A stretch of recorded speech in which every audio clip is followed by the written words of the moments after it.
বৰপেটা জিলাত ৰাষ্ট্ৰীয় ঘাইপথ আৰু ৰাজ্যিক ঘাইপথত ই-ৰিক্সা চলাচলত নিষেধাজ্ঞা জাৰি কৰাৰ পাছৰে পৰা ক্ষোভত ই-ৰিক্সা চালকসকল।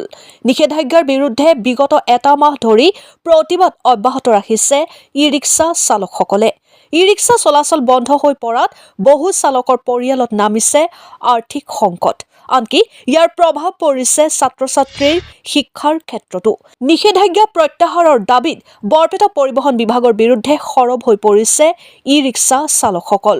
বৰপেটা জিলাৰ বিভিন্ন প্ৰান্তত এতিয়া ই-ৰিক্সা চালকৰ প্ৰতিবাদ। ৰাষ্ট্ৰীয় আৰু ৰাজ্যিক ঘাইপথত ই-ৰিক্সা চলাচলত নিষেধাজ্ঞা আৰোপ কৰাৰ পাছতেই ক্ষুব্ধিত হৈ পৰিছে চালকসকল। কেৱল চালকসকলেই নহয়, নিষেধাজ্ঞাৰ প্ৰভাৱ পৰিছে সাধাৰণ যাত্ৰী আৰু ছাত্ৰ-ছাত্ৰীৰ ওপৰতো। ইমান দূৰৰ পৰা কষ্ট কৰি আহোঁ, আমাৰ কি কষ্ট নহয়? ইমান আৰম্ভ তাত যদি 9:30 বা 10টা বাজি যায়, তেনেকৈ আমি কেনেকৈ ক্লাছবোৰ আৰম্ভ কৰিম? গৰাইমাৰীৰ পৰা আহোঁ, সদায় অহা যোৱা কৰোঁতে 10-12 কিলোমিটাৰ। আহাতে 9টা বজাৰ আগতে আমি স্কুল আহি পাব লাগে, কিন্তু এই কেইদিন ধৰি পিলপিলিৰ মানে অসুবিধাৰ কাৰণে সদায় আহোঁতে অসুবিধা পাই আছোঁ। বহুত আগতে ওলাব লাগে, অলপমান খোজকাঢ়িও আহিব লাগে।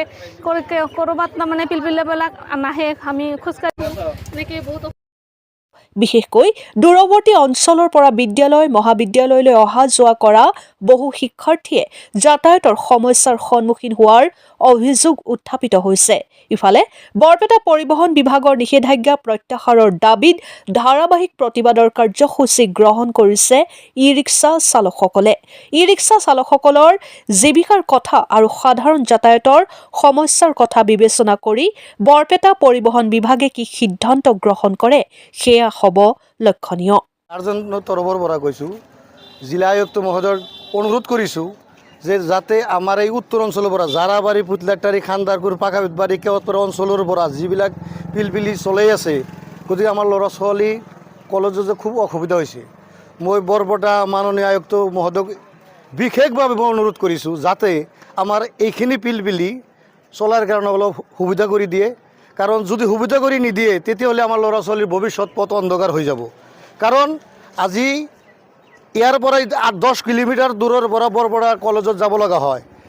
এটা আমি অঞ্চলৰ পৰা আমি পেৰেণ্টছে বা আমি গাৰ্জেনে সেনেকুৱা সবল মানুহ নহয় যে আমি গাড়ী ঘোঁৰা কিনি দিব পাৰোঁ। HDC মহোদয় আমি বিশেষ কৰি ক'ব নাজানো। আমি নিত্যানন্দৰ পৰা কৈছোঁ, আমাৰ ঘৰ নিত্যানন্দ বেতবাৰী। আমি যেই প্ৰকাৰে হওক আপোনালোকে কিবা এটা উপায় উপাৰ্জন কৰি আমাৰ এই সুবিধা কৰি দিয়ক। কলনী মুছলিমপট্টি আমাৰ চালঘৰ পাৰকলৈকে যাব দিলেও আমি যথেষ্ট উন্নত হ'ম। এইখিনিলৈকে যাওঁতে আমাৰ বহুত অসুবিধা হৈ আছে, আমাক যাব দিয়া নাই, কিছু বহুত হাৰাশাস্তি কৰি আছে। তে এটা পিলপিলি যদি ধৰি লৈ যায়, আমি পিলপিলিখন আৰু এৰাই আনিবৰ সুবিধা নাই। আমি এনে লাইনবিলাক আগৰ যে বক্তা কৈ আছে, আমাৰ পিলপিলি সন্তাৰে মানুহ এই তাৰ মতে হৈ আমি খুব কৰজোৰে অনুৰোধ কৰিছোঁ, কলনী, বৰপেটা আৰু আমাৰ বেতবাৰী, জাৰাবাৰী এইখিনিলৈকে আমাৰ ৰাস্তাটো মুকলি কৰি দিব লাগে। এইখিনি যাব পাৰিলে আমি খুব সন্তুষ্ট হ'ম। এইখিনিৰ কাৰণে আপোনালোকে এটা বিবেচনা কৰক, যিকোনো মুহূৰ্ততে আমাক অলপ চলিব সুবিধা দিয়ক, আমাৰ অনুৰোধ।